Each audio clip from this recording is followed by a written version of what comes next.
Bonjour à toutes et à tous, je suis Emmanuel Davidenkoff, journaliste au Monde. Je vais avoir le plaisir de vous accompagner tout au long de ces deuxièmes États généraux de la forêt et du bois en Île-de-France. États généraux qui sont organisés par FIBOis Île-de-France en partenariat avec l'Office national des forêts et les Nuits des forêts et donc le journal Le Monde. 4 heures en direct du cinéma Les Fauvettes à Paris. On va vous le montrer un peu, ce cinéma qui évidemment n'a pas été choisi au hasard, il est très boisé. En direct donc du cinéma Les Fauvettes pour débattre avec vous du rôle de la forêt et du bois face à l'urgence climatique, et ce dans le contexte de l'objectif de neutralité carbone en 2050. Débattre avec vous, j'espère que ce n'est pas une clause de style, vous avez la possibilité d'intervenir sur la plateforme et votre voix sera portée ici par Joséfa Lopez, également journaliste au Monde. Donc envoyez-nous vos contributions pour la faire entendre, cette voix. On a choisi comme titre général de cet après-midi « Touche pas à mon arbre ». On a rajouté un point d'interrogation parce que selon la personne qui prononce cette phrase, elle ne signifie pas exactement la même chose. Elle est donc extrêmement polysémique. Près de 25 intervenants vont se succéder sur ce plateau. Le programme est donc extrêmement dense aussi. Je vais tout de suite passer la parole à Paul Jarquin. Paul, bonjour.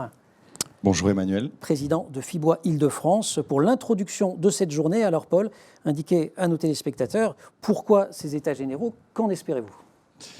Bonjour à tous. Ce qu'on espère aujourd'hui, c'est ouvrir le débat sur les questions de la forêt et du bois à toute la société. On se rend compte que c'est de plus en plus présent dans nos quotidiens et que ce sont des sujets qui deviennent de plus en plus importants aujourd'hui. On a tous en tête la question de la déforestation en Amazonie, les feux de forêt en Australie, et en France, les questions d'adaptation de la forêt au dérèglement climatique deviennent de plus en plus cruciaux, notamment à cause des sécheresses, des pics de chaleur. On se rend compte qu'on doit revoir nos modèles de gestion et réfléchir à des questions comme les coupes rases qui font de plus en plus débat, et aussi les questions de monoculture. D'un côté, on a une partie de la société civile qui dit « touche pas à mon arbre ». Touche pas à mon arbre, c'est comme l'arbre est un organisme vivant, quand on coupe un arbre, on tue un arbre, donc il faudrait sanctuariser les forêts et ne plus y toucher. Et d'un autre côté, c'est le cri du forestier qui dit au contraire « touche pas à mon arbre », c'est plus que jamais, on doit agir pour protéger la biodiversité de nos forêts, adapter les forêts au dérèglement climatique et stocker au maximum le carbone dans nos forêts.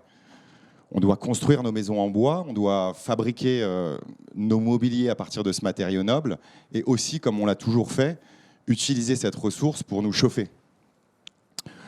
Donc aujourd'hui, on va voir débattre des représentants de l'État, des élus, des philosophes, des scientifiques, des artistes, des architectes, des experts de la forêt, des propriétaires forestiers, des banquiers. C'est vraiment toute la société civile qui va débattre.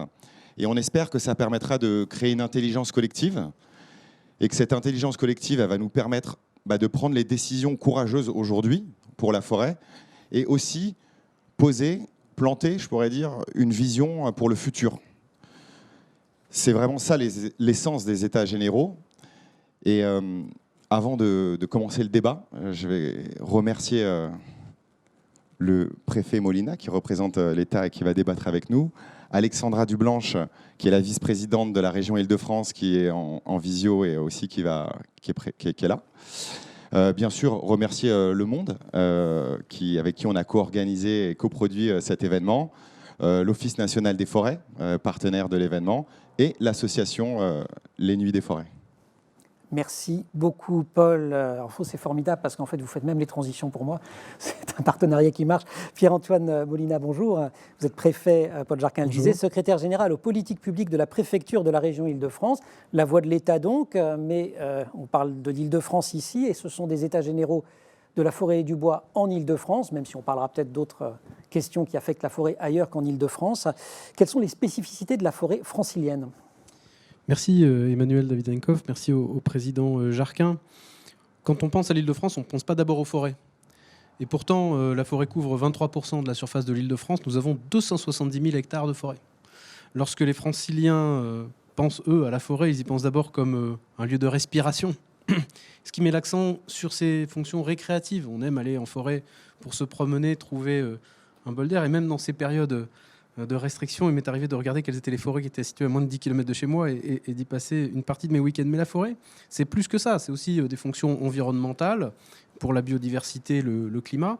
Et ce sont aussi des fonctions économiques. Et j'étais touché par ce que disait le président Jarquin à l'instant, parce que dans bien des domaines, on a du mal à concilier l'efficacité économique et la préservation des ressources naturelles. Mais il me semble que s'il y a un domaine où, depuis des siècles, les hommes ont appris à concilier les deux, c'est bien dans le domaine forestier. Ça fait bien longtemps qu'on a développé une exploitation durable de la forêt et qu'on sait faire une exploitation durable de la forêt.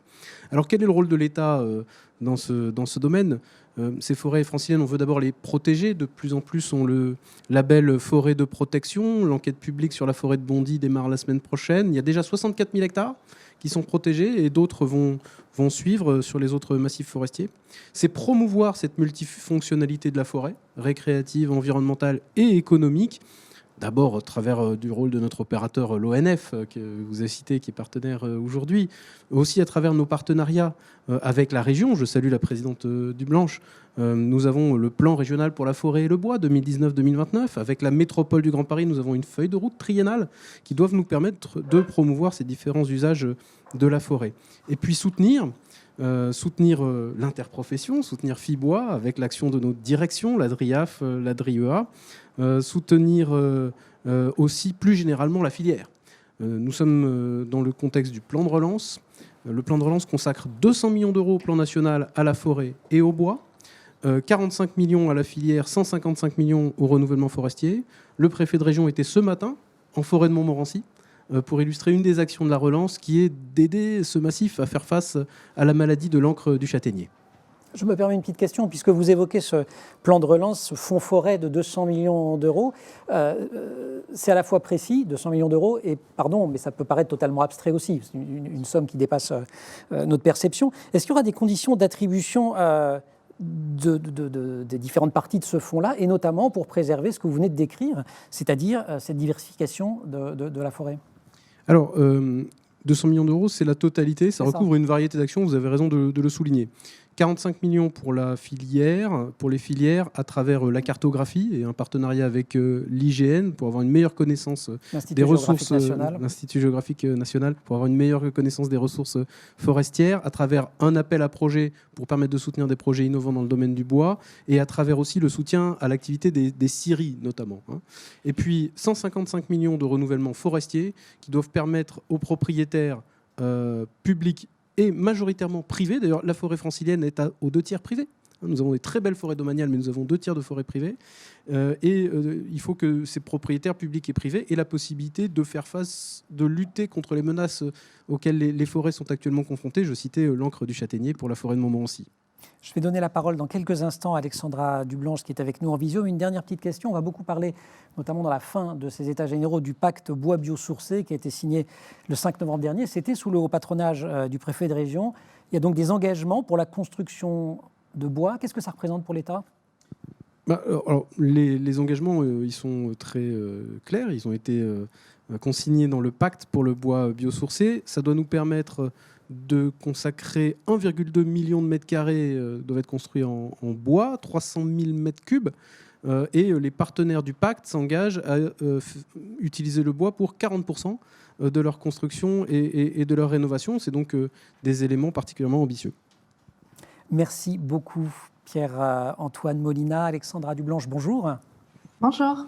Vous êtes donc vice-présidente de la région Île-de-France, chargée du développement économique et de l'attractivité de l'agriculture et de la ruralité. Je voudrais rebondir sur ce que vient de dire le préfet Molina. Donc à la fois, il y a beaucoup de forêts en Île-de-France, une surface importante, un peu inférieure à la moyenne. Je crois que la moyenne nationale, c'est 30%. Mais bon, 23% dans une zone aussi densément urbanisée que l'Île-de-France, c'est déjà remarquable. Mais quand on s'intéresse à la filière, alors celles d'entre nous qui regardent et qui sont dans la filière le savent très bien, mais pour le grand public, ce n'est pas forcément très net. Pour autant, on voit des arbres formidables, des chênes, d'autres partir vers l'étranger, et donc on se retrouve à devoir importer. Enfin, il y a quelque chose d'un paradoxe là-dedans. Alors, comment comptez-vous redynamiser la filière à l'échelle régionale ? Bonjour, je voudrais juste, en amont de mon propos, remercier et féliciter Paul Jarquin et Céline Laurens qui ont organisé ces états généraux qui montent en puissance chaque année. Donc bravo à eux.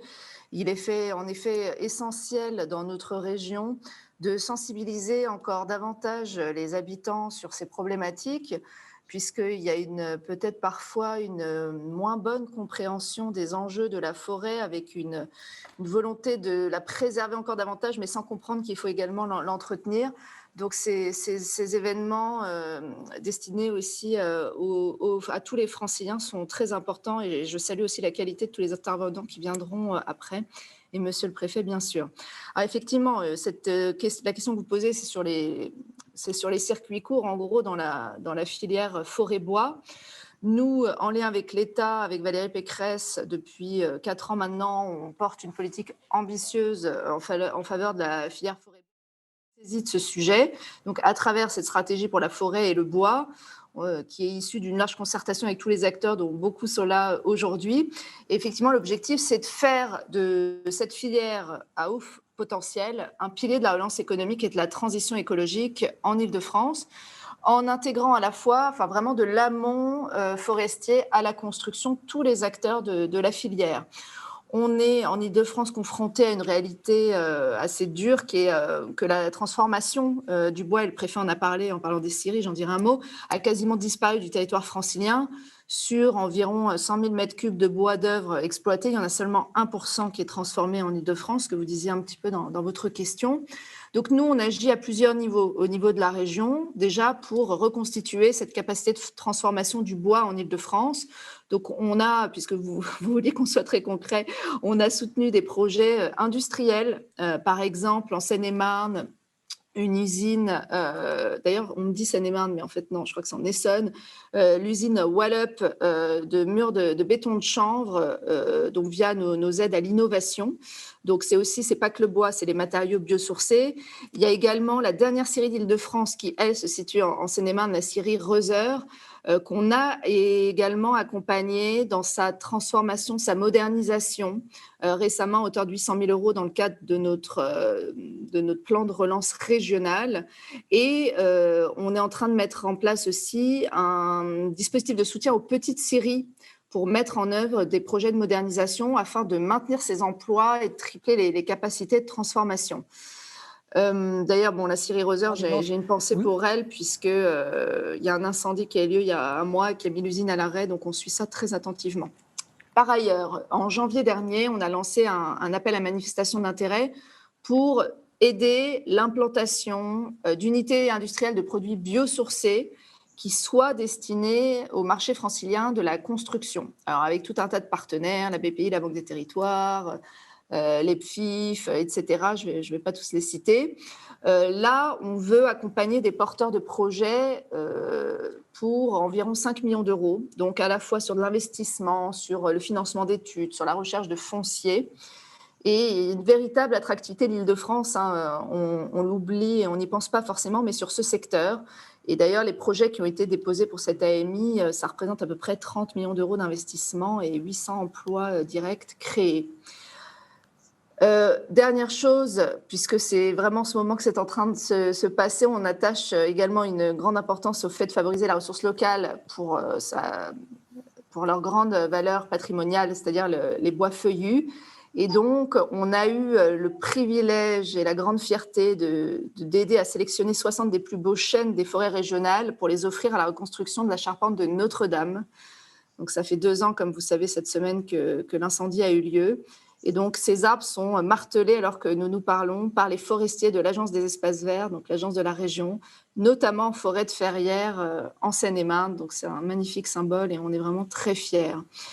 Je finis en vous parlant peut-être aussi du fait que pour avoir une industrie du bois compétitive, et évidemment, il faut s'assurer de la pérennité des approvisionnements.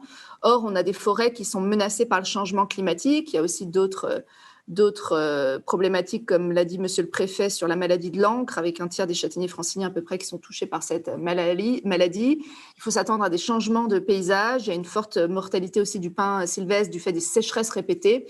Et donc, on vient de signer avec l'ONF et l'Agence des espaces verts d'Île-de-France une convention pour anticiper l'adaptation des forêts au changement climatique.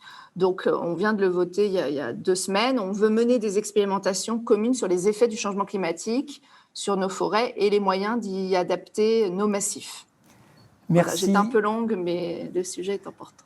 Écoutez, non. Et puis surtout, vous avez finalement présenté avec le préfet Molina, évidemment Paul Jarquin, ce qui allait être le canevas de ces états généraux. Je vous en sais gré. Merci beaucoup, puisqu'on va effectivement retrouver tous ces sujets-là, les sujets environnementaux, les sujets industriels et la question de la transformation. On va rajouter le bois énergie, qu'on n'a pas beaucoup mentionné jusqu'à présent, mais on va en parler. Et puis évidemment, on va parler urbanisme, construction, architecture. Merci beaucoup à tous les trois d'avoir ainsi introduit ces états généraux. Beaucoup de nos forêts, on vient de le dire, ne sont pas ou ne sont plus naturelles au sens où l'homme y intervient. Et si on laissait nos forêts tranquilles? C'est la question que posait cette vidéo réalisée pour Le Monde et dont je vous propose un bref extrait en guise d'introduction à nos débats parce qu'elle pose bien les termes du débat. Vidéo. Là, cet arbre, il est mort. Ouais. Ah là oui, ouais. Mais je dis souvent, rien de plus vivant qu'un arbre mort.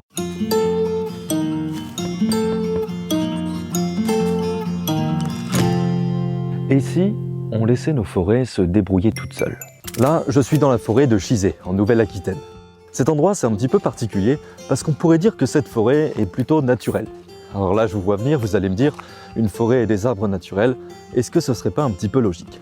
En fait, pas tant que ça. Ce que je veux dire par naturel, c'est que ces dernières années, les hommes ne sont que très peu, voire pas du tout intervenus ici. Et ça, en termes de biodiversité et d'écologie, ça peut vraiment être très intéressant. Bon, pour comprendre pourquoi écologiquement l'endroit où je suis est intéressant, il faut d'abord que je vous explique quelque chose. En France métropolitaine, les forêts se portent plutôt bien. Elles ont plus que doublé depuis 1830 et grandissent ces dernières années d'environ 90 000 hectares par an. Bon, c'est pratique de comparer au terrain de football, alors voilà combien ça en fait, environ 130 000 en un an. La surface forestière française représente aujourd'hui un tiers du territoire du pays, et les 3/4 sont privés. En France, il y a plusieurs manières de concevoir la forêt. Si l'on grossit le trait, voici ce que ça donne. Il y a les forêts d'exploitation. En général, il n'y a qu'une seule ou peu d'espèces, les arbres ont le même âge, poussent vite, sont abattus plutôt jeunes, c'est un peu comme un champ, mais de bois.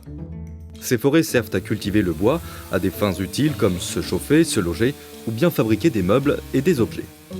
À l'extrême inverse, il y a les forêts parfaitement naturelles, qui sont plus ou moins sanctuarisées, c'est-à-dire pleinement son rôle purement environnemental de forêt. Elles sont riches dans leur diversité d'âge, d'espèces, de faune, de flore, et l'être humain n'y met jamais les pieds. Puis il y a ce qui se trouve entre les deux et qui cherche un équilibre entre la naturalité de la forêt et les besoins de la population en termes de bois. Idéalement, ce pourrait être ce que l'on appelle de la gestion durable de forêt. Une vidéo que vous pouvez voir ou revoir sur le site du monde.fr dans son intégralité. Elle est signée Simon Lesage. Mais cet extrait pose déjà certaines questions qui vont parcourir notre après-midi. Une après-midi qui va s'organiser en 3 temps. Ils seront rythmés par un petit jeu, un quiz de culture générale conçu spécialement pour vous par la linguiste Henriette Walter qui a publié en 2017 avec Pierre Avenas La majestueuse histoire du nom des arbres. C'était chez Robert Laffont. Je l'accueillerai dans quelques instants, Henriette Walter, mais je la remercie déjà chaleureusement. Alors les grands thèmes de notre émission. Dans un peu plus d'1 heure, on parlera circuit court et réindustrialisation. On a déjà vu à quel point c'était fondamental.